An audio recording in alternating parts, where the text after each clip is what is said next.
Agora, no mundo quente, no mundo bélico, em que momento o Brasil se envolve num problema que não é dele? E se a gente não discutir isso como sociedade, como comunicador aqui no YouTube, cada um fazendo a sua, é basicamente esperar já o momento, né? E as pessoas vão ter notícia no pânico, né? Agora, quando tu falou da Marinha aí, nos idos de 910, seria naquele contexto histórico ali, por qual motivo? Por conta da influência ainda de... Não, houve uma decisão na época, houve uma decisão do governo, eu não me lembro exatamente qual era o nome do presidente, de reforçar a nossa Marinha de forma que nós nos transformássemos numa potência naval por causa do tamanho do litoral, do acesso que nós temos para o oceano é muito grande, né? Se você vê pelo mapa do Brasil, né, ele tem toda aquela parte norte ali que vai até o Rio Grande do Norte e depois toda a parte voltada aqui para o litoral aqui de Bahia, São Paulo, até Rio Grande do Sul. Então, naturalmente, nós temos ali 2 litorais, então nós só vamos ter 2 esquadras, né, para defender cada parte dessa. E pelo nosso território, que a Marinha fez um trabalho de marketing muito bom aí, colocando o nome de Amazônia Azul, né? Nós temos aí, recentemente, teve um ganho muito grande aí de uma, eu não sei exatamente qual é o órgão específico da ONU, mas que reconheceu um território enorme como sendo plataforma nossa, um território aí equivalente ao tamanho da Alemanha. Então, tudo isso tem que ser tomado conta, nós temos que patrulhar, tem que exercer a nossa soberania ali. E a Marinha faz isso com muita dificuldade, por falta de meios, né? A Força Aérea ajuda, faz seu patrulhamento, mas também com dificuldade. Tá? Então, é isso aí. A gente, do lado do Exército, a fronteira do outro lado é um queijo suíço, por quê? Porque falta de meios. O país é muito grande, nosso país é só entender que a Europa inteira cabe dentro do Brasil. E sobra muito espaço. Muito. Sim, sim. Pega o mapa da Europa, bota dentro, você toma um susto. Sim, esse problema de mentalidade faz isso, né? Sair da terceira marinha do mundo para uma com muita dificuldade. Agora, voltando para essa questão ali de Fernando de Noronha, minha interpretação, né? Seria porque encurtaria seria uma proteção para os Estados Unidos e também encurtaria esse acesso, que seria o primeiro acesso para a África, porque quando tu fala que o chinês ele tem dificuldade, que na África ninguém gosta do chinês, mas você tem uma presença grande da Rússia ali agora, né? Ali você tinha muita influência da França, e nos últimos anos, não sei, 3, 4, 5 anos, a Rússia aumentou muito a presença na África. Então, os Estados Unidos precisaria de Fernando de Noronha por conta dessa proximidade para ser uma primeira defesa ali? Fala mais sobre isso, na questão estratégica, né? O que eu tenho visto, que o interesse do americano ali seria mais a instalação de órgãos de equipamentos de vigilância. Então, seria ali Fernando de Noronha, pela sua proximidade com o litoral nosso do Brasil, né, são 300 e poucos quilômetros, 360 quilômetros, se não me engano, ele pode ser apoiado de terra e ele está avançado ali no meio do oceano para poder jogar uma série de sensores, de sinais e interpretar a aproximação de frotas de aviões, de navios, de qualquer movimentação ali naquela área. Então, é muito mais um ponto de vigilância do que outra coisa. Mas também, pelo fato de ter uma pista de pouso de respeito, lá em Fernando de Noronha, que pode ser melhorada, inclusive, pode dar um apoio para uma aviação naval de forma que isso vá mais longe ainda, né? Inclusive com vetores de ataque. Então, uma base militar ali em Fernando de Noronha, com meios modernos, quase que um porta-aviões no meio do oceano ali, fixo, mas a China mesmo, eu comentava, né? A China mesmo, mais ou menos, está fazendo isso ali no seu oceano ali, na sua costa, criando, através de recifes artificiais, ilhas artificiais, que funcionam como se fosse um porta-aviões, com pista, com isso, com infraestrutura. Então, Fernando de Noronha, recebendo um aporte de infraestrutura, porque eles têm alguns problemas sérios ali, principalmente de suprimento de água, é muito sério lá em Fernando de Noronha, então eles teriam que ter alguma coisa mais, por exemplo, uma usina de salinização, alguma coisa assim, né? Melhorar a pista de avião e tal, mas ela tem montanhas que permitem a instalação de instrumentos de vigilância com muita facilidade. E a base aérea de Natal, que seria a nossa próxima preocupação, como na Segunda Guerra, né, era trampolim da vitória, porque, na realidade, era um conjunto de bases que vinham dos Estados Unidos, costeando, tá? Por exemplo, Belém, tem a base aérea de Belém, também foi usada durante a Segunda Guerra Mundial. No Amapá também tem uma base aérea, então os aviões vinham pingando nessas bases, e era o último salto, vamos dizer assim, no Oceano Atlântico, era Natal, por isso que é trampolim da vitória, que aí eles chegavam ali na África. Então ali é mais, a base aérea de Natal é mais por um problema logístico. Então eu vejo Fernando de Noronha como sendo um problema de inteligência de sinais e a base de Natal um problema de apoio logístico. Agora, tudo isso também pode ser usado, né, para o Brasil. Tanto Fernando de Noronha, o Brasil poderia ter esse mesmo interesse e já ter isso desenvolvido. Não temos. E provavelmente entendemos que não precisamos. O governo Trump, os Estados Unidos da América, está olhando para esse mundo e está, calma aí. Fizemos investimento no canal do Panamá, entregamos isso para o Panamá. Na Segunda Guerra, fizemos investimento no Brasil e, portanto, vamos voltar a utilizar isso do Brasil. Tem uma matéria no defesa.net falando sobre esse cenário, base legal, o que pode estar acontecendo. E eu vi essa matéria, eu recebi essa matéria, dei uma lida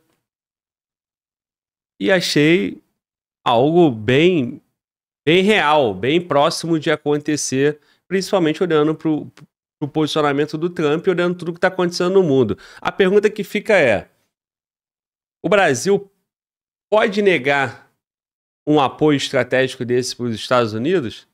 O Brasil tem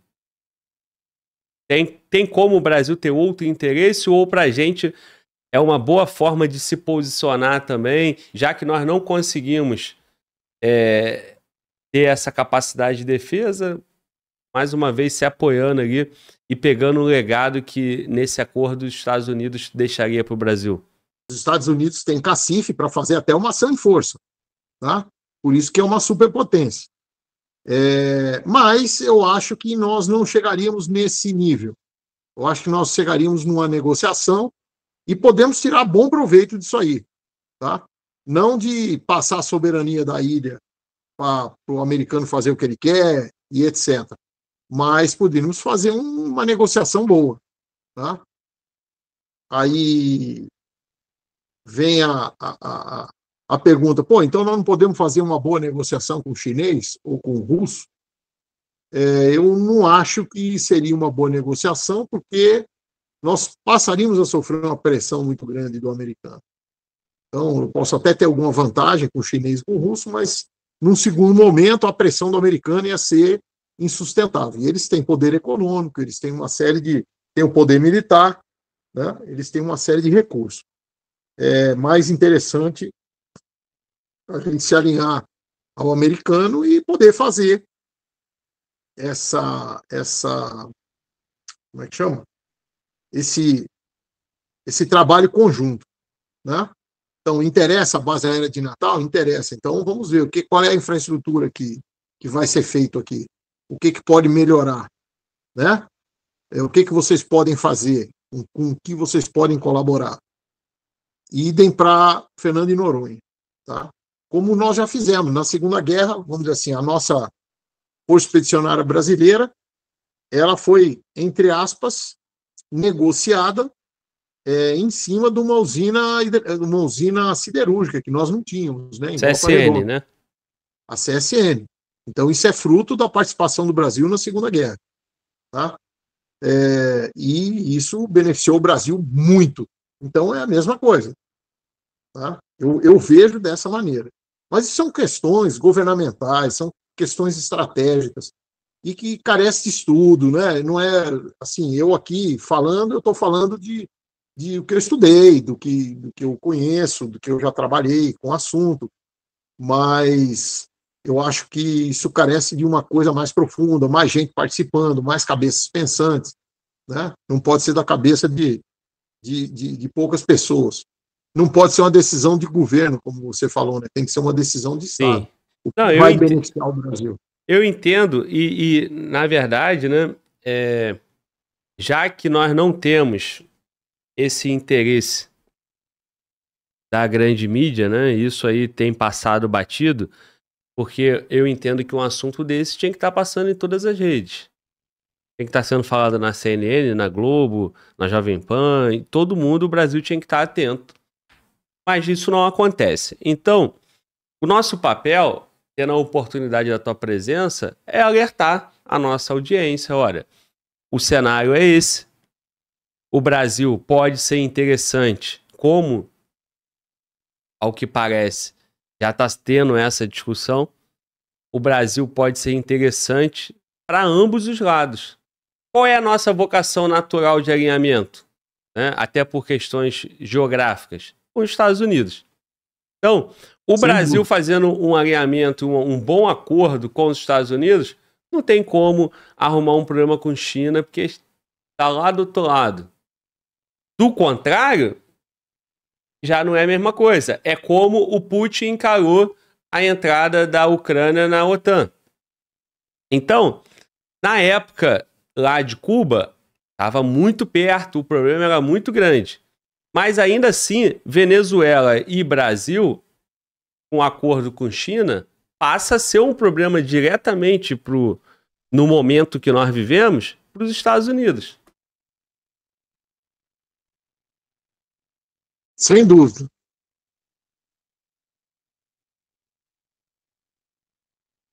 Gravou? Não, tá estável. Alô, alô? Tá estável. Ah, tá. Não, tu falou só sem. Eu pensei que você fosse continuar o raciocínio, aí tu falou sem dúvida e ficou quieto. Eu pensei que tivesse travado a conexão. Não, não. Tá. Tudo bem. Então, bom, é isso, né, que eu queria entender. Vamos tratar esses assuntos outras vezes com outros convidados. Vamos ficar atento, porque senão a gente vai discutir no Brasil poucos temas. Nós vamos discutir inflação, vamos discutir anistia ou não, vamos discutir corrupção no INSS ou qualquer outra coisa, e vamos discutir Comando Vermelho e PCC. Acabou o Brasil. Não se fala mais nada. O Brasil se resume a esses temas. Tem outra discussão boa, que é a cor da camisa da seleção. Ah, é. A cor da camisa, a sua bandeirinha daqui a um tempo vai ter um toque vermelho. Pô, não vai mesmo. A minha não. É desesperador saber que o Brasil pode ter um papel estratégico e a gente não utiliza. Porque, por exemplo, a gente, na Segunda Guerra, demorou, mas nós tivemos os nossos problemas, né? E aí foi necessário justamente usar a nossa posição, como você citou, base aérea de Natal, no Pará, né? E isso vai acontecer novamente, né? Isso vai acontecer novamente. A nossa Amazônia é azul, a Marinha tem que ter capacidade de defender. Muito mais, me parece muito mais preocupante isso do que a gente ficar com aquelas discussões antigas, né? De, vão invadir a Amazônia, vão tomar a Amazônia, porque a Amazônia eles tomam em silêncio. A Amazônia eles tomam pela pauta verde, pelas ONGs que estão atuando ali, demarcação de terra. Beleza, isso aí freou o potencial do Brasil. Agora, no mundo quente, no mundo bélico, em que momento o Brasil se envolve num problema que não é dele. E se a gente não discutir isso como sociedade, como comunicador aqui no YouTube, cada um fazendo a sua, é basicamente esperar já o momento, né? E as pessoas vão ter notícia no pânico, né? Até na tua pauta aí principal, né, que é o teu canal Sobreviva, como que eu me preocupo em sobreviver se eu não sei que eu tô correndo risco? Eu só vou pegar eu só preciso de um telefone, coronel. Eu preciso só do telefone e um aplicativo de comida, de transporte, de tudo. Eu não preciso mais sobreviver. Eu só preciso de tudo que tá aqui na minha mão. Para eu sobreviver, eu tenho que saber que eu tô correndo risco, né? Até do cara que quiser tomar uma cerveja levar o seu celular embora. Pois é. Complicado.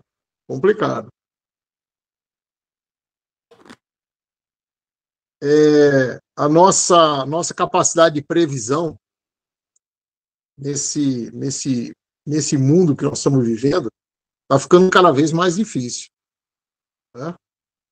E você tem muita dificuldade de prever, a não ser aquelas coisas que são muito científicas, mas você tem muita dificuldade de prever qual o cenário da semana que vem, né? É só você ver que quem é que imaginar Índia e Paquistão brigando agora? Não estava no radar de ninguém. Isso. Talvez estivesse no serviço de inteligência das grandes potências, mas não estava no radar de ninguém essa confusão, né? Então, vamos ver. Então, será que tá no radar que o Brasil é estratégico para os Estados Unidos ou até mesmo para a China? No radar de quem? Dos americanos e dos chineses, sim. Isso, no nosso radar, no radar da população, no radar da comunicação, no radar dos governantes. De jeito nenhum. Não está mesmo. E tem mais. Aí nós temos um problema cultural que é a índole do brasileiro. Nós não rechaçamos os estrangeiros. Pelo contrário. Quando o estrangeiro chega aqui no Brasil, todo mundo vai lá, abraça. Pô, meu amigo, fala em portunhol, mistura as línguas, faz gesto. A gente recebe muito bem o estrangeiro, né? Tudo bem, até às vezes, com o turista, a gente arranca o couro. Não temos muito essa flexibilidade de tratar bem por tratar bem. Mas, na verdade, o povo brasileiro ele é muito receptivo. Eu não sei se você sabe, né? O passaporte falso mais caro do mundo é o brasileiro. Por quê? Porque se você dá um passaporte para um africano, ele anda no mundo inteiro com o passaporte brasileiro numa boa. Se você der para um japonês, também. Se você der para um árabe, também. Se você der para um alemão, também. Ou seja, qualquer um pode ser brasileiro. As maiores colônias estrangeiras estão dentro do Brasil. Ou o Líbano tinha, quando eu viajei, eu fui ao Líbano e lá nós tivemos um dado interessante, que o Líbano tinha 8 milhões de habitantes na época que eu tive lá. E diz que no estado de São Paulo tinha 10 milhões de descendentes libaneses. Tinha mais gente aqui do que lá. Então, assim, nós recebemos muito bem o estrangeiro. Você se lembra, um tempo atrás, uns caras que fugiram da Nigéria, uns 3 ou 4 caras que vieram num navio e que foram recebidos lá na região Nordeste, foram descobertos como clandestinos, foram presos, e aí fizeram uma enquete, teve uma mídia lá que fez uma enquete, e todo mundo votou, não, solta os caras, pô, a gente ajuda os caras aqui. Aí perguntaram, o repórter perguntou para um cara, qual é teu sonho? Cara, não, o meu sonho era jogar num time profissional aqui no Brasil. Pô, no dia seguinte, ele arrumou um time lá dando oportunidade. Da divisão Y lá para o cara jogar. Então, assim, não adianta, cara. Eu vejo isso com os venezuelanos. Os venezuelanos estão espalhados pelo Brasil, porque eles entram ali por Pacarama e são interiorizados, né? Pô, aqui perto da minha casa mesmo, aqui em Brasília, tem um supermercadozinho. Aqui é área rural, pô. E aí eu chego lá, tá lá, pô, venezuelano atendendo. Aí eu perguntei, ela, não, foi. Aí todo mundo chega, bate papo, conversa. Então, assim, o Brasil tem essa característica, nós somos um povo muito receptivo. E isso é até uma falta de malícia em algumas coisas, né? Não gera isso daí. E isso aí vai refletir nos governantes, que também não vão ter não que a gente tenha que fazer diferente, não é isso. Mas a gente tem que estar atento para poder aproveitar as oportunidades, né? De negociação, não oportunidade para se montar em cima dos outros, né? Não é da índole do brasileiro fazer isso. Mas fazer bons negócios a gente poderia estar fazendo e beneficiando toda a nossa população e nosso país a longo prazo.